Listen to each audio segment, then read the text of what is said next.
কোন মহিলা যদি বেপরদার কারণে জাহান্নামে যায়, শুধু ও যাবে না, ওর সাথে কেউ না কেউ রিলেটেড থাকবে পুরুষ। কুড বি ফাদার, বাপ হইতে পারে, বড় ভাই হইতে পারে, তারপর হচ্ছে স্বামী হতে পারে। যদি ওর জাহান্নামে যাবার রিজনই হয় বেপরদা, বেখোলা, খোলা মানুষ হাজার রিজনে জাহান্নামে যেতে পারে। আল্লাহ সবাইকে ক্ষমা করুন এবং হিদায়াত দান করুন, আমিন। হাজারটা রিজন আছে জাহান্নামে যাওয়ার, কিন্তু যদি কোনো মহিলা, এমন মহিলা যার বড় ভাই আছে, যার বাপ আছে, যার স্বামী আছে, আর ওদের থাকা অবস্থায় তার এমন একটা অন্যায়ের কারণে তার জাহান্নাম হয়েছে, যে অন্যায়টা হচ্ছে তার কি খোলামেলা চলাফেরা, তার জানাবা বিচারে চলাফেরা, তার বেপরদা অশ্লীল চলাফেরা, তাহলে ওই মহিলা একা জাহান্নামে যাবে না, সঙ্গে কাউকে নিয়ে যাবে।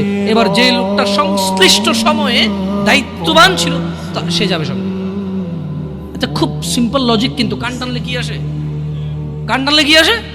ওই মহিলা যদি সংশ্লিষ্ট রিজনে যদি জাহান্নামে যায়, সংশ্লিষ্ট সময়ে যে দায়িত্ববান পুরুষ তার অভিভাবকত্বের মধ্যে ছিল, যার উচিত ছিল তার জন্য সামর্থ্য অনুযায়ী জামা কাপড় কিনা সুন্দর দেখে, সামর্থ্য অনুযায়ী খাবার দাবার ব্যবস্থা করা, তার আর অর্থনৈতিক অবস্থার উপরে ডিপেন্ড করে, সামর্থ্য অনুযায়ী ওর কমফোর্ট জোনে রাখা, সামর্থ্য অনুযায়ী